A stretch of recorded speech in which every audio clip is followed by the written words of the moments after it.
నమస్తే, నేను doctor Shalini, consultant gynaecologist, obstetrician and laparoscopic surgeon. Breast feeding అనేది మదర్హుడ్లో చాలా ఇంపార్టెంట్ ఆస్పెక్ట్. బ్రెస్ట్ ఫీడింగ్ వల్ల మదర్కి, బేబీకి ఇద్దరికీ అడ్వాంటేజెస్ ఉంటాయి. మదర్కి బ్రెస్ట్ ఫీడింగ్ వల్ల బ్రెస్ట్ క్యాన్సర్స్, రిప్రొడక్టివ్ క్యాన్సర్స్ వచ్చే అవకాశం చాలా తక్కువ ఉంటుంది.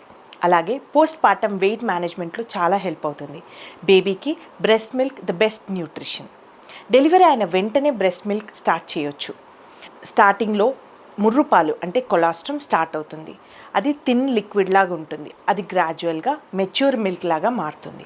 కొలాస్ట్రమ్ లేదా ముర్రుపాలలో ఇమ్యునోగ్లోబులిన్స్ అంటే ఐజిఎస్ చాలా ఎక్కువగా ఉంటాయి. దాంతోపాటు అమినో యాసిడ్స్, మినరల్స్ ఎక్కువగా ఉంటాయి. ఇవి బేబీకి ఇమ్యూనిటీని పెంచుతాయి. మెచ్యూర్ మిల్క్లో బేబీకి కావాల్సిన ఫ్యాట్స్, కార్బోహైడ్రేట్స్, ప్రోటీన్స్, మినరల్స్, విటమిన్స్తో పాటు హార్మోన్స్, బయోయాక్టివ్ సబ్స్టెన్సెస్ ఎక్కువగా ఉంటాయి. ఇవి బేబీ గ్రోత్కి చాలా ఇంపార్టెంట్. సక్సెస్ఫుల్ బ్రెస్ట్ ఫీడింగ్ కోసం ఎంకరేజ్మెంట్ అనేది చాలా ఇంపార్టెంట్. ట్రైన్డ్ స్టాఫ్ హెల్ప్ తీసుకుంటూ ఉండాలి. ప్రెగ్నెన్సీ నుండే బ్రెస్ట్ ఫీడింగ్ ఇంపార్టెన్స్ చెప్తూ ఉండాలి. దాంతోపాటు రూమింగ్ ఇన్ అంటే మదర్ని, బేబీని ఒకే రూమ్లో పెట్టడం వల్ల బాండింగ్ పెరిగి బ్రెస్ట్ ఫీడింగ్ అనేది సక్సెస్ఫుల్ అవుతుంది. అలాగే బ్రెస్ట్ మిల్క్ పట్టే వరకు ఎలాంటి పదార్థాలు లైక్ హనీ, వాటర్ లాంటివి బేబీకి పట్టించకూడదు. పాసిఫైయర్స్, బాటిల్ లాంటివి ఎంకరేజ్ చేయకూడదు.